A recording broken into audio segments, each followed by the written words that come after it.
When I first started imbibing the Abraham truths, I'll call them, I found myself having to question other things that I used to think as true. So I'm trying to synthesize a couple of different teachings that I've been juggling with all my life. You talked about desire, and in some Eastern traditions, desire is equated with suffering, that having desire is suffering. I have come to the realization, and Abraham has kind of supported that we are desire factories, that in fact desire cannot be stopped and it's okay. You can't be eternal and absent of desire, because Right. the desire is what calls it all forward.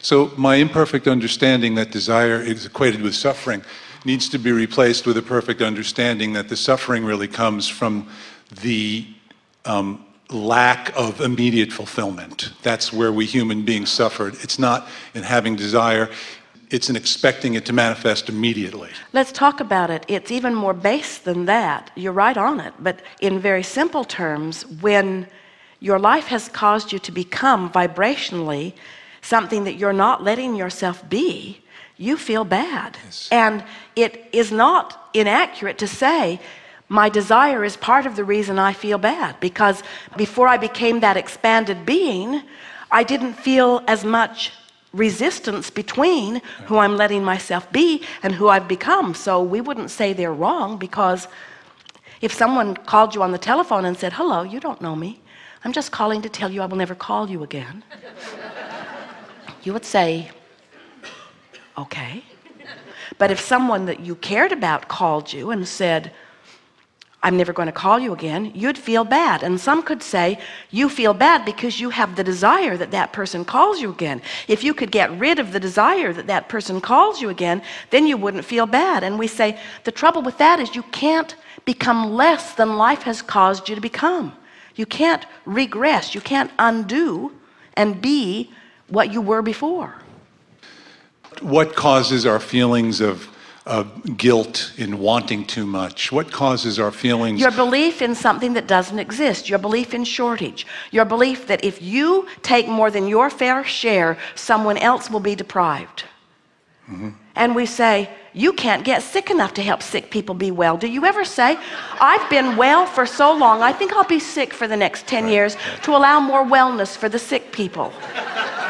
I think it does come from an understanding, not an appreciation, but a teaching of shortage, a teaching of scarcity. A teaching of that's based on action. In other words, and we understand why you'd get there. You have these decided beginnings and endings to your experience that you call birth and death. And so you tend to want to quantify everything in beginnings and endings. It's hard for you to remember that you are this eternal stream of consciousness.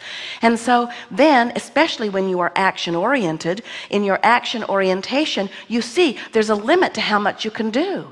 There's just a limit to how much you can move around with a physical body in a 8-hour day or in a 12-hour day. In other words, that's what we meant by getting hold of those oars and trying really hard. You really try hard. We watch you, even in this time of incredible technology. You are working hard, just keeping up with your email. In other words, you are involved in so much action, even though your machines are washing your clothes and your machines are washing your dishes and the machines are harvesting the crops and the machines are manufacturing the cars. And so in terms of real physical action, Esther watches the people building the buildings, and she says to them from a distance, you're about the only ones that are still picking it up and putting it over there. In other words, there are still labor-intensive things going on your planet, but there's only so much that you can do in a period of time in relationship to action, and there is so much more that you can accomplish when you get into the alignment of thought. When you begin aligning ideas, you could sit for 15 minutes at the beginning of a day and conjure an image of yourself in your body or in your environment or in your business to be or in your relationship to be. And if you could imagine it to the point that you bring yourself to some level of enthusiasm, you will have accomplished more in that 15 minutes of visualization than you could in 10 years of action. We're not kidding you. I agree. I think you're... The leverage, I the understand. leverage in alignment. But most people do not benefit from the leverage in alignment because they think about what they want and they go immediately to what they don't want. So they don't maintain enough continuity. If you hold a thought for as little as 17 seconds, law of attraction responds to it. That's the point where law of attraction kicks in. Hold it for another 17 seconds and another level of law of attraction kicks in. Do that until you've achieved alignment without resistance for 68 seconds, and you have activated the resources of the universe. And your action becomes less necessary when you do that. But most people are not aware of the power of thought or the power of energy vibration because they've been depending upon action and complaining about it too. In other words, if you're joyful in your action, then you're not contradicting your alignment, and that's what we wish for you. We want your action to be the delicious way in which you pluck the fruits of your vibrational labor. We want your labor, there isn't any, to be vibrational, to be thought, to be energy, to be amusement, to be amazement, to be appreciation. We want you to direct your thoughts with an eye to what's happening in your belly while you do it. Esther's really been on this visualization jag because she can feel this avalanche of wonderment flowing toward her, and so she's preparing for the future experience. She knows that their business as it exists, their buildings as they exist, their website as it exists, their financial arrangement in terms of receiving from clients as it exists, nothing is going to be big enough for what's coming. She can feel it, you see, and she can't even imagine what's coming. She can feel it, but she can't even get her thoughts around it. It is so big. And so she's been lying in her bed in the morning and just trying to find the feeling place of whatever it is, feeling good when it comes. In other words, even the idea of an avalanche is like something big is coming at me and it's going to take me over. But oh, to ride an avalanche. You think being on a surfboard is fun. Riding an avalanche is what you have intended to do from your non-physical perspective, you see. So she's been waking up early in the morning and lying in her bed while all is quiet, and she's been conjuring feelings that give her this feeling of expansiveness and this feeling of exhilaration, and she's been working to maintain only positive feelings in it, because she'll feel the positive come and then she feels a little dread seeping in, like we're not ready.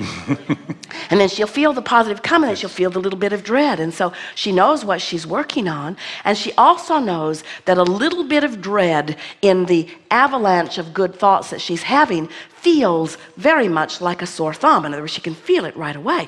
What we want Esther to understand is she doesn't have to figure out how to do it. She only has to take pleasure in the dreaming of it. It's the universe's job to figure out how and where and who. It's your job to figure out what and why, you see. And so that's that creative edge that you want to hold yourself on. And when you start thinking about what and why, what and why, what and why, solutions to problems appear even before the problem. So you live problemless as you are moving forward in this exhilaration that you call life.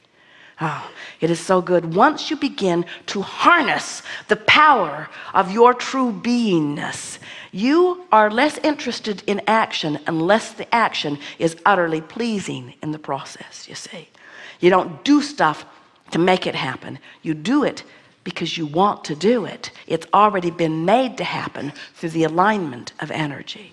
And if you really want to lay this out in a way that almost without exception you can really hear that, think about the multi-billionaire who could not possibly justify his receiving of his wealth through his behavior. He's not that fast at anything. He can't manufacture that many cars in a day by himself to justify the multi-billions that he is receiving. You have to accept that there are other factors.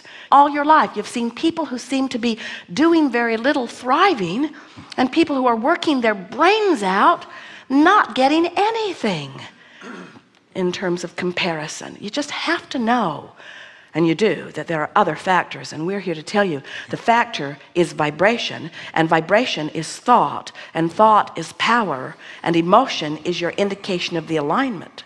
Thought out of alignment, not powerful.